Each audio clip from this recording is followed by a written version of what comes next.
अगर एनपीआर और एनआरसी का कानून बनाएंगे तो हम दोबारा रोड पे निकलेंगे, यहीं पर भी शाहीन बाग बनेगा इंशाअल्लाह ताला। याद रखो आप।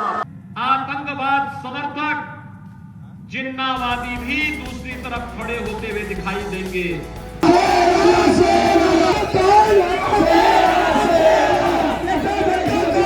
हमारा मामला इन तमाम लोगों से अलग है, इसीलिए बार बार असदुद्दीन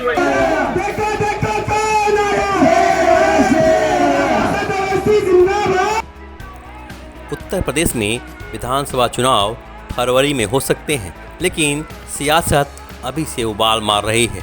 असदुद्दीन ओवैसी की एंट्री से सियासत में गर्माहट आ गई है। वे यूपी मिशन पर निकले हैं और बाराबंकी में चुनाव प्रचार किया है। बाराबंकी में उन्होंने बड़ा बयान देते हुए कहा कि सीएए को वापस ले लेना चाहिए। इतना ही नहीं, उन्होंने कहा कि अगर सीएए वापस नहीं होता है तो वे यूपी में कई शाहीन बाग बना देंगे, जिस पर सीएम योगी ने पलटवार किया है और चुन चुनकर विरोधियों पर हमला भी किया है। तो सुनिए दोनों का बयान। और हम मोदी जी को भी बताना चाहेंगे, बीजेपी को बताना चाहेंगे कि जिस तरह आपने ये तमाम किसानों के लिए ये 3 कानूनों को, कृषि कानूनों को वापस लिया, हम आपसे इस बात का डिमांड करते हैं कि सीएए कानून को भी वापस लिया जाए। क्या आपको मंजूर है? क्या आपको मंजूर है कि सीएए का कानून वापस लिया जाए? अरे अगर है मंजूर तो कहो मंजूर, ताकि मालूम हो जाए मोदी जी को, वरना बोलेंगे मैं ही तपस्या किया था खाली। सीएए का कानून वापस लेना चाहिए। क्यों लेना चाहिए? क्योंकि वो संविधान के खिलाफ है। वो संविधान जिसको बाबा साहेब अम्बेडकर ने बनाया था, जिसमें मजहब की बुनियाद पर कानून नहीं बनाया जा सकता। बीजेपी ने मजहब की बुनियाद पर भारत के संविधान में फंडामेंटल राइट टू इक्वालिटी, है बराबरी का हक, एक फंडामेंटल राइट है। उस फंडामेंटल राइट के खिलाफ कानून बनाया गया और हम मुतालबा करते हैं कि सीएए कानून को भी वापस लिया जाए। हमसे मीडिया वाले पूछ रहे हैं कि अगर नहीं करे तो क्या करेंगे? अगर एनपीआर और एनआरसी का कानून बनाएंगे तो हम दोबारा रोड पे निकलेंगे, यहीं पर भी शाहीन बाग बनेगा इंशाअल्लाह ताला। याद रखो आप। हम खुद आएंगे यहां पर। हम मुतालबा करते हैं कि सीएए का कानून वापस लिया जाए। और ये जो किसान हैं वो सही पहचान लिए बीजेपी को, और बीजेपी और मोदी और अमित शाह को। वो उनकी बात का यकीन नहीं कर रहे हैं। वो ये कह रहे हैं कि जब पार्लियामेंट शुरू होगा, जब पार्लियामेंट में बिल आएगा तो हम फैसला करेंगे। क्योंकि जब सीएए का कानून पार्लियामेंट में आया, उससे 2 दिन पहले देश के प्रधानमंत्री नरेंद्र मोदी ने कहा था कि कहां एनपीआर एनआरसी की बात इसमें है।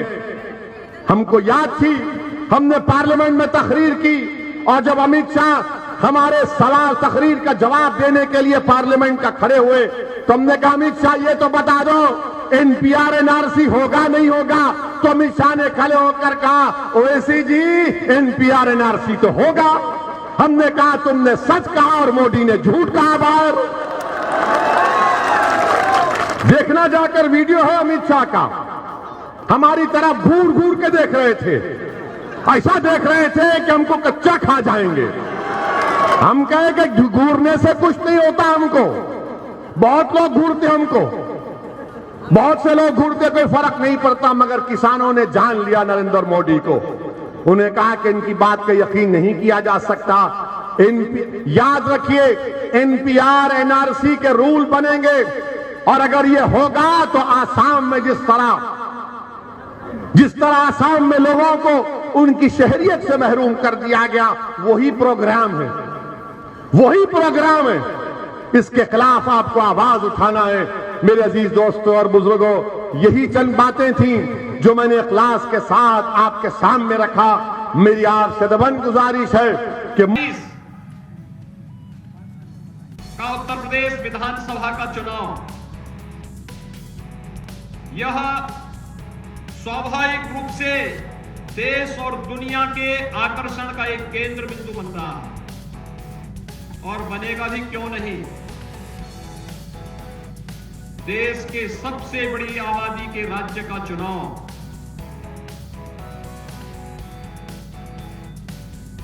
सबसे बड़ी आबादी का राज्य उत्तर प्रदेश और इस राज्य में विधानसभा का चुनाव क्यों नहीं आकर्षण का केंद्र बनेगा। कारण साफ है, एक तरफ भारत की आन बान और शान की रक्षा करने, भारत को दुनिया में समर्थ और सशक्त राष्ट्र के रूप में स्थापित करने वाले प्रधानमंत्री नरेंद्र मोदी जी के नेतृत्व में, माननीय श्री जगत प्रकाश नड्डा जी के संगठनात्मक नेतृत्व में भारतीय जनता पार्टी, और दूसरी तरफ भारत को अपमानित करने वाले, भारत के आन बान शान के साथ गुस्ताखी करने वाले, देश की और प्रदेश की जनता जनार्दन, गरीब गांव, गरीब किसान, नौजवान और महिलाओं के हकों पर डकैती डालने वाले, भारत की आस्था को आहत करने वाले आतंकवाद समर्थक, जिन्नावादी भी दूसरी तरफ खड़े होते हुए दिखाई देंगे। और भाइयों बहनों, उन स्थितियों में याद रखना, चुनाव बड़ा रोचक होगा, महत्वपूर्ण होगा।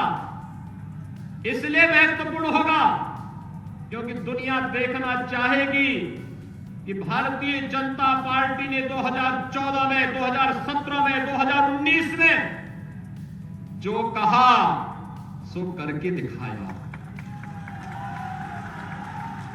जो कहा सो करके दिखाया।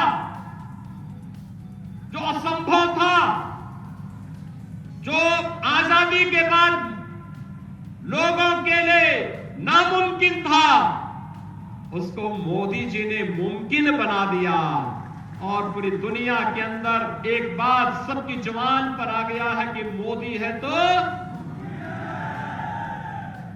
जब सबकी जुबान पर एक बात आ गई तो स्वाभाविक रूप से 14 के बाद 17 में उससे ज्यादा समर्थन, और 17 के बाद 19 में तमाम कड़ी चुनौती के बावजूद उससे भी ज्यादा समर्थन भारतीय जनता पार्टी को जनता जनार्दन ने देश के अंदर दिया। जिस प्रदेश में माफिया की जहां मर्जी आती है, उस जमीन पर कब्जा करके सत्ता का संरक्षण प्राप्त करके किसी के भी गरीब को, किसी भी व्यापारी की जमीन पर, किसी भी सार्वजनिक जमीन पर कब्जा कर लेते थे। आज तो आप देख रहे होंगे इन सभी माफियाओं की घिकी कैसे बन चुकी है। किसी के ऊपर बुलडोजर चल रहा है और किसी माफिया को प्रदेश छोड़ करके भागने के लिए मजबूर होना पड़ रहा है। 4.5 वर्ष में कोई दंगा न होना, माफियाओं को उसकी सही जगह पहुंचाने की कार्रवाई करना, इसलिए संभव हो पाया है क्योंकि भाजपा ने एक मजबूत सरकार दी है, मजबूत इरादों की सरकार दी है।